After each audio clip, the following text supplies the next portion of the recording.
Everyone, Radhe Radhe. आज है day 18 मेरे 21 डे चैलेंज का। और आज मॉर्निंग में मैं जल्दी उठ जाती हूँ। ये 5 बज रहे थे, बट फिर से मैं अंदर आकर सो जाती हूँ। फिर मैं उठती हूँ 6:30 बजे।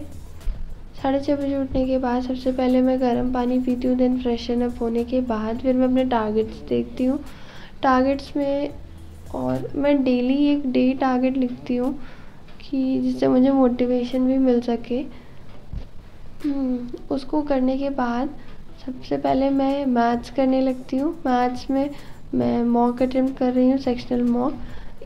इससे आपका रिवीजन अच्छा होगा और मतलब जिनका 50% सिलेबस कवर है वो भी मॉक अटेम्प्ट कर सकते हैं। उनको क्वेश्चन का पैटर्न समझ में आएगा। अपकमिंग CHSL एग्ज़ाम आ रहे हैं और उनकी डेट भी आई है। अक्टूबर लास्ट में एग्ज़ाम्स होंगे, तो हमारे पास ओवरऑल सिर्फ 20-25 डेज़ हैं रिवीजन करने के लिए। तो जितना ज़्यादा रिवीजन हो सके उतना ज़्यादा रिवीजन करिए। और मैथ्स में तो मॉक से ही आप रिवाइज़ करेंगे, और जो क्वेश्चंस नहीं आ रहे आप उनको बाई लेक्चर देख सकते हैं या खुद से प्रैक्टिस कर सकते हैं।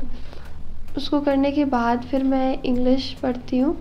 इंग्लिश के रूल्स कंप्लीट कर रही हूँ अमन सर की नोट से, क्योंकि रूल्स बार बार भूल जाती हूँ या अप्लाई करने नहीं आता है अच्छे से, तो एक बार बार रिवीजन से सही होगा वो। उसको करने के बाद फिर मैं ईडियम्स एंड फ्रेजेस पढ़ती हूँ, क्योंकि मैंने अभी लास्ट 2-3 डेज़ में जो भी मॉक अटेम्प्ट करे थे इंग्लिश के, उसमें मेरे ईडियम्स के क्वेश्चंस बहुत रॉन्ग हो रहे हैं। आपके साथ भी ऐसा होता होगा। तो मैं ईडियम्स रिवाइज़ कर रही हूँ। 1 to 100 तक ईडियम्स रिवाइज़ करती हूँ। और इसको रिवाइज़ करने के बाद फिर मैं वोकैबलरी भी रिवाइज़ करती हूँ। वोकैब के नोट्स मैंने बनाए हैं। जो भी मैं मॉक अटेम्प्ट करती थी उसी से जो क्वेश्चंस नहीं आते थे या जिनका मीनिंग नहीं समझ आता था, तो मैं उनको नोट डाउन कर लेती थी। अब ये किसी किसी के लिए यूज़लेस भी होगा और किसी किसी के लिए ये बेनिफिशियल भी हो सकता है। अब डिपेंड करता है किसको कैसा चाहिए। वैसे तो मैंने नोट्स बना लिए थे, क्योंकि मैं बार बार मॉक जाके नहीं देख सकती हूँ, तो मैंने यहीं पे नोट डाउन कर लिया कि क्या कैसे करना है। और उसके बाद फिर मैंने 1 वर्ड सब्स्टिट्यूशंस रिवाइज़ किए, और लास्ट डे के भी 1 वर्ड सब्स्टिट्यूशन मैंने रिवाइज़ कर लिए थे जो मैंने पहले पढ़े हुए थे। इसको रिवाइज़ करने के बाद फिर मैं थोड़ा सा ब्रेक लेती हूँ, क्योंकि पढ़ रही थी। फिर थोड़ा सा मैं बाहर जाती हूँ। बाहर का मौसम बहुत ही अच्छा रहता है, ठंडा, इतना कूल वेदर रहता है ना, बहुत अच्छा फील होता है। बाहर जाती हूँ, थोड़ी देर ऐसे ही टहलती हूँ बाहर, और उसके बाद वापस आने के बाद फिर मैं वापस आने के बाद मैं सो जाती हूँ। एक्चुअली पता नहीं क्यों इतनी नींद आ रही होती है। फिर उठने के बाद फिर मैं अपना स्टैटिक जीके पढ़ती हूँ। स्टैटिक जीके में परमार सर का नोट से पढ़ती हूँ। क्लासिकल डांस टॉपिक रहता है। इसको कंप्लीट करने के बाद फिर मैं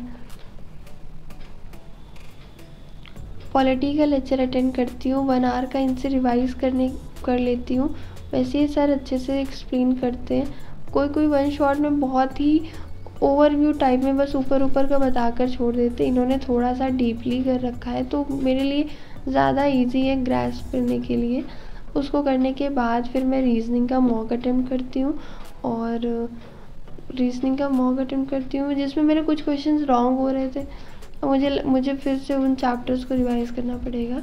और उसके बाद फिर डिनर करने के बाद मैं एडिटोरियल करती हूँ, और खाने के बाद इतनी नींद आ रही होती है कि मैं सिर्फ इसको रीड करने के बाद ही सोने जाने लगती हूँ। तो उसके पहले मैं टारगेट चेक कर लेती हूँ और नेक्स्ट डे के टारगेट नोट डाउन कर लेती हूँ। बस इतना ही आज के लिए। मिलते हैं कल के स्टडी ब्लॉग में। Bye bye, take care, Radhe Radhe.